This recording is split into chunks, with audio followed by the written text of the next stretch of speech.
Hello and welcome to Natural Wonders. Today I'm going to be teaching you different ways to load the brush with the wet and wet technique. So come along, I'll let you know what I've done. I've just primed this canvas up already. It's a double primed pre-stretched canvas, and then I've painted these areas with black gesso and this area as well. We'll put linseed oil over these dark areas and then liquid white over these two canvases. So let's get it prepped up. So what I'll do first of all is I'll start with the liquid clear, and I'll just put a very, very small amount of liquid clear on the brush. And then I'm just going to scrub some of that in on the canvas. A very, very small amount that you need. A very small amount, just to make it slick and wet. That's all that we're after with this. Generally just scrub it in there because it tends to go on quite a bit easier then and quicker. You don't want to miss any areas. Any areas that have no liquid clear will generally be dull, so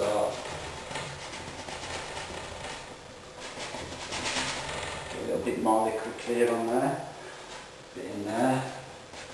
It's enough there to do the whole lot with the clear. We'll actually pull this tape off at the end, and it'll leave lovely borders in between our paintings, you see. That's why we do this. I know you were wondering.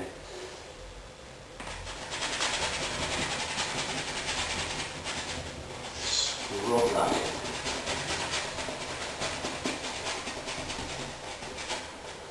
And then at the top there we'll have liquid white.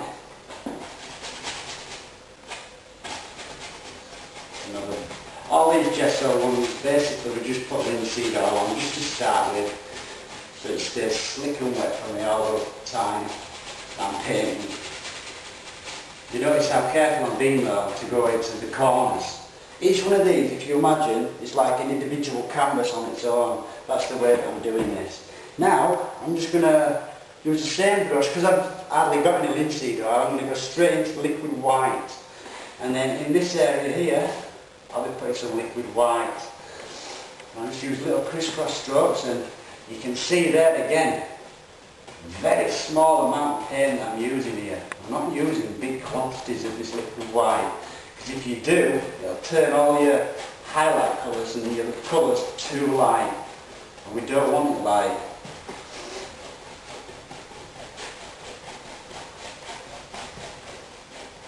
I'm just going to go over with this liquid white just over here, and you can see the brush through the liquid white. The reason I do that is I probably like to show them through afterwards, you see. So by doing that, you'll be able to leave them and put some bushes in front of them, and then they'll look far away. You can do full paintings like this with the gesso and the black gesso and the white. You're surprised what you can actually do. So you're getting hairs on there, you can just whip them off. Get some more liquid white.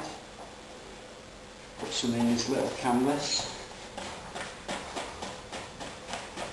Again, be very careful to make sure that you go into all the corners. Every part of this little canvas needs to have liquid white on it. Okay. Keep putting this liquid white just in here. You can tell from the tape generally whether you've got it into the corners or not. That's the way I use it anyway. You need to make sure that you get plenty in there. The best acid test that you can actually do is to just get your finger, touch it, and you can see how I've still got a fingerprint. Well, if you actually, I'll push it too hard, you should only tap it generally, but I'll touch it too hard to show you what happens. You see how I've lost my fingerprint now? That would mean there were too much on there. If you lose your fingerprint, it's too much. So that's an acid test for when you're putting your liquid white on. Right, just come down here and blend this out, just the same. This laborious preparation that you do is well worth doing. You can trust me on that, because it makes the whole painting process so much easier. Preparation is key when you're painting, I think. The more you prep up, the more organised you are, the easier it is. The actual painting becomes easier to do, because everything's been taken into consideration beforehand. Great stuff. I'm going to put that down. move my mediums out of the way. Let's get to it. So to start off with, I'm just going to touch this one first, and I'm going to get a little 1-inch brush. And just do that. I'm just going to run through some phthalo blue. Just a small amount, and look how I'm loading it. I pull the paint out, and then I just tap into that. And that should stain the bristles of the brush perfectly. So with that, I'm going to come up in here and just use little crisscross strokes in the sky. Using little crisscross strokes just to put this phthalo blue in.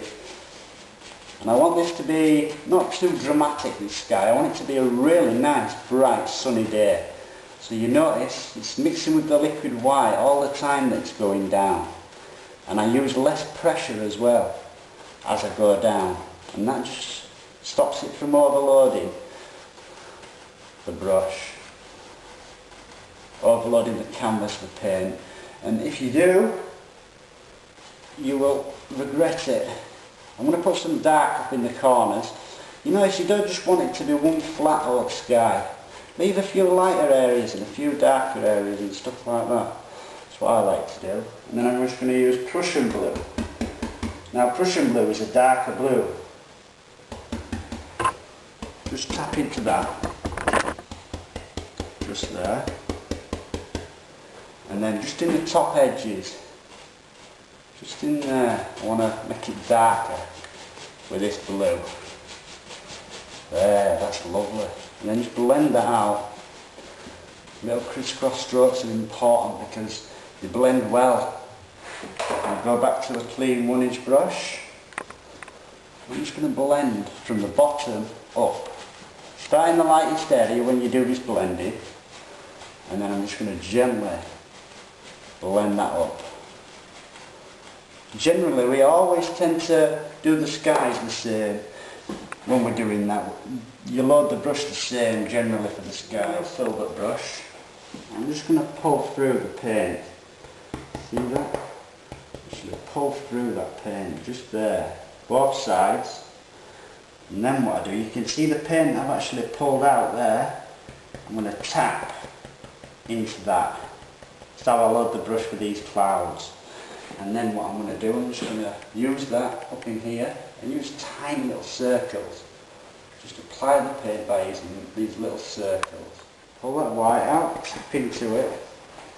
And just little circles like I was saying, that's all I'm after doing on this. Pretty simple clouds. You always tend to pick up a little bit of the oil paint from the base coat. But that's not a problem in the slightest. We can deal with that, no worries.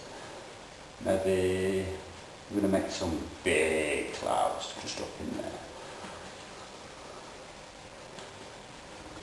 Just tickle them with little circles, that's all I do. Just use little circles. In there. Maybe another layer of clouds. Just in there. Blend it out a little bit. You can actually push and get a ridge as well. And then with that, see that now stands out from the other cloud. You can just tap sometimes as well. It's another way of doing cloud. You get a little 1 1/4 inch brush. This is for blending. And I'm just going to go and tickle that. I'm just tickling it. One hair and some air. That's how gentle I'm being. Really gently just blending that out. You see, it makes it look beautiful, and you've got them layers of clouds in there. So that's exactly what we're wanting, exactly. I'm going to use a small amount of this blue, just in here. Just touch into that. Again, you can see how I'm loading the brush there. It's more or less just stained. There's not loads of paint on the brush, because I want these hills to be quite far away. Just going to start up in here, and I want them to be quite fuzzy.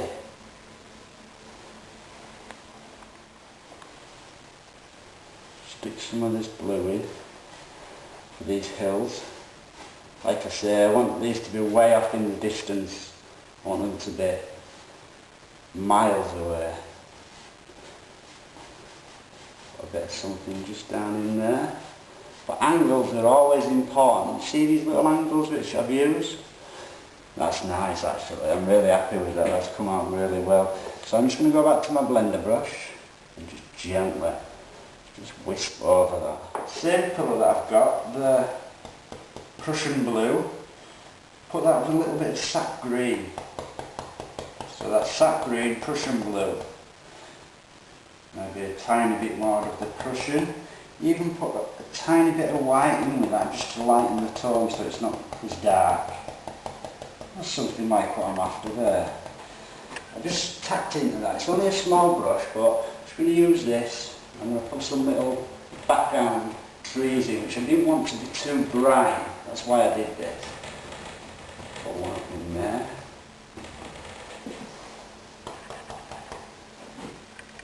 See how these are pretty subdued. They're in the background, hiding away in there. And then what we'll do is we come back to another little brush and we just tap that out of the base, just in there.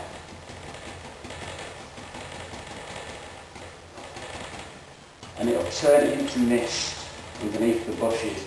This technique is amazing for doing misty scenes and stuff like that. It's actually brilliant. And reflections. Yeah, that's nice. So I'll use the other brush that I used before. Just put a tiny bit of black with this, so it's a little bit darker. So it's still green, but it's just that little bit darker than it was before. And then just in front of this, I'm going to turn this brush a bit darker. Keep reloading your brush regularly. And sometimes, if you're running out of paint, just push into it like so. And watch this now. Get a really nice spread on your brush. There. Bit more black, bit more green. Tap into that again. There, that's what I'm after. Just want to create some little layers of these trees. So now you've got these trees that are closer and then that are behind. Brilliant. So what I'll do, I'm going to go back to my brush which had the other green, you know, the lighter green in it. Just put a little bit on there, and then I'm just going to pull down, just there. Need to get a bit more colour on the brush for that. Just down in there, pull some reflections, as though there's some water. For these bushes we need some little reflections. And where I put these bushes in, just in there, I'm just going to pull just below them with a darker green to reflect them into the water. There. See me turn the brush around? When you start to run out of paint, I usually turn the brush around and it gives you a full new load then. And then what I'll do, I'll just go back to a cleanish 1-inch brush. It's got a little bit of the blue on it, but that's cool because we wanted a bit of that in there anyway. Just pull down on that and then gently go across. Just going to use the colour which is mixed with the blue. It's basically white and blue. So it's still pretty light, you can see it there. I'm just going to cut across that and get a little roll of paint on the knife. With that little roll, what I generally tend to do is you just touch it with the heel of the knife and then I go for it. I'm just going to pull that through. You've got to be pretty confident when you do that.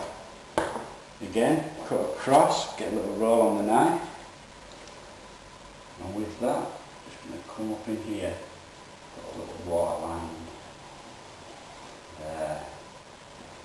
Maybe I just want to put a few little ripples in as well, other than that, see there? Again, using the heel of the knife, I'm just going to run through and then let go.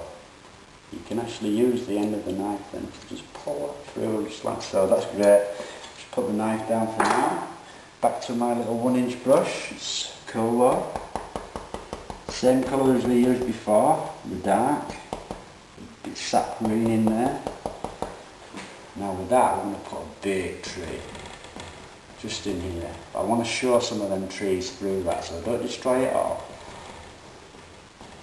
These should be predominantly darker because now you can see we're coming quite close now. You could, oh, you killed all your lovely reflections. I haven't, they're all behind. It makes it look deeper when you do things like this. People are scared generally to do stuff like this. Oh, I'll ruin my reflections, or, you know, they look better for this, I think. They look a lot better for it. Be good and dark in there.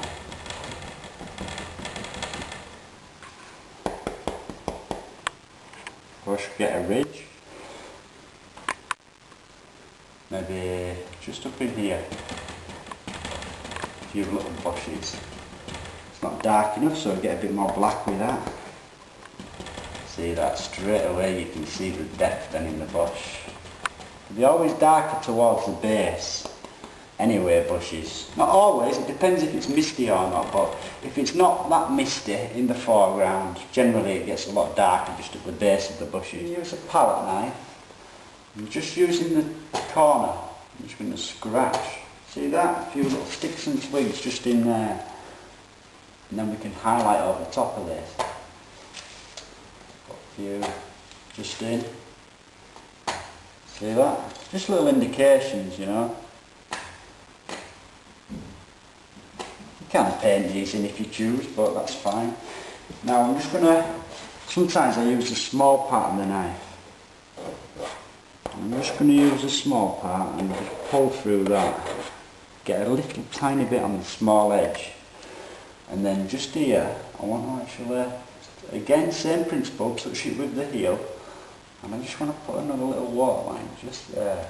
And then let go. You see that? Great stuff. Now I'm just going to highlight this. So I'm going to use a bit of the dark green that I used, mix it with some cadmium yellow. Just in there. So you tap, and then you push and get a ridge. Now you can see the shape of the brush. It's got a little ridge on it. And that ridge, just come up in here with that ridge. Just apply some of this colour. Because this colour is so much thinner, it should really stand out lovely. Nice. There we go. I'm just going to make this one a bit more green. So I'm running through a bit more sap green with that. Again, push in, get a ridge. Just tap in there with the little bushes.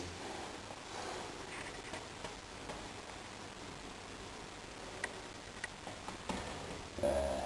Just a little indication of some colour going on in there. Brilliant. Maybe I can just push and get a real ridge on end of that. There's a great ridge on end. And just gently tap there and get some nice tops for this, because I wanted this one to be quite lit up. Maybe just a touch on that as well. Brilliant, we'll call that one done. I'm going to work on this little canvas down here now, so I'm going to get some Lizerne Crimson.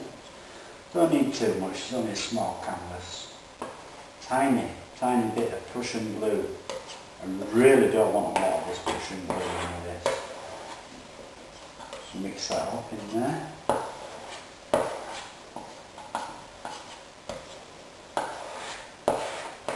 Wonderful colour.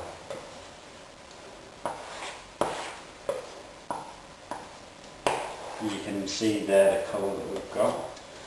So I'm just going to use a little brush, and I'm going to use a tiny bit of yellow just here, and then a tiny bit of crimson with the yellow. You can see how little the amount of paint is that I'm using. It's very small quantities. So it's just crimson and a tiny bit of yellow, just to make a little orangey colour just in there. So I'm going to use that first of all, just in the horizon. Just where the horizon is, I want a bit of that yellowy, pinky glow. just in there. Just using a small brush just for now. Because I know what I'm going to do, you see. I'm going to come back now to a 1 inch. Just tap into that colour there.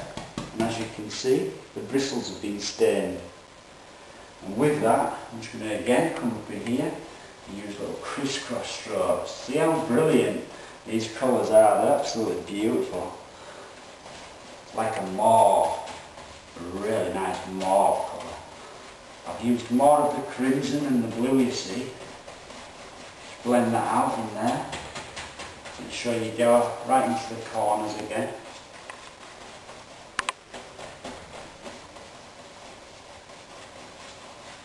Blend downwards, blend into that colour that we put down there, and then that wants to go to light, and really, really light, just in there. Lovely. And then what I'll do is I'll use a bit of black, in with that same mauve colour, maybe a tiny smidgen of blue, and a tiny smidgen of crimson, just to be cheeky. What I'll do is I'll just darken the, basically I'm doing this to just darken again the top edges to help take your eye into the centre of the painting.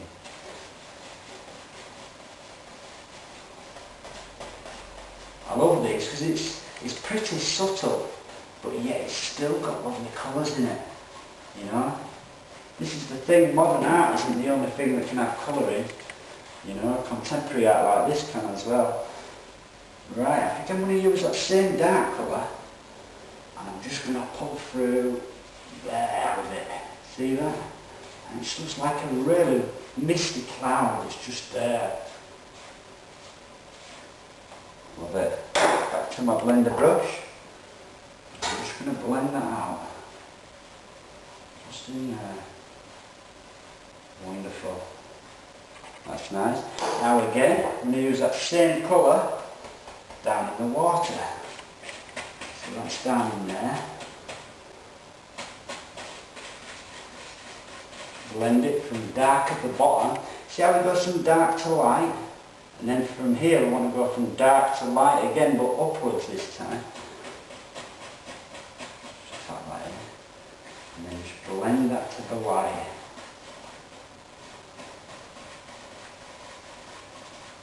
Now this is more or less going to be in silhouette as this painting. So what I'll do is I'll just use my dark brush. I use alizarin crimson, phthalo blue, mix the dark lavender up, just there, push into it and get a ridge. Now with that, I'm just going to come just in here and paint some little bushes. Like I said to you, these are more or less in silhouette. It's a little sunset scene that we've got going on. Just in there. See, the shape of the brush though is what's determining the shape of the bushes and stuff. Push in. There we go. Couple a little bit bigger. Just about there. So we're going to reflect these down into the water. This sort of paintings really go down well with people. You know, if you demonstrate these, generally people just tend to be blown away by it. Mist that off. See, I'm just misting it out at the base. Big one, maybe little one there. And this one, what I want to do, I want to put some little branches up to it, so I'm going to make it pretty big. Just in there, maybe a few little branches just there. See, all the time I'm doing this, I'm thinking like 2 or 3 steps ahead, always. Now what I'll do now, you see how I've tapped that in and it's mixed with the liquid white? I'll go through a bit of black, and then just here and there, I'll just change the depth of it and make it look like there's some real depth in these trees. Don't overkill this, it's just at the base where I want it to do that. Lovely. So I'm going to go back to my liner brush now. going to get some thinner, stick some thinner into this paint.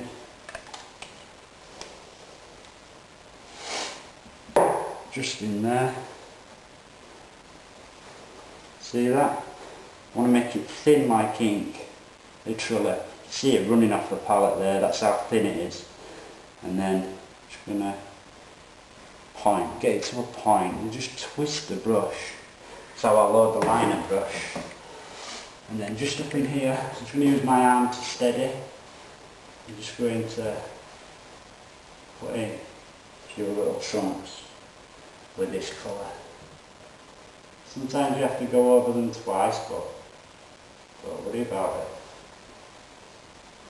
Such a simple and effective way of painting is this.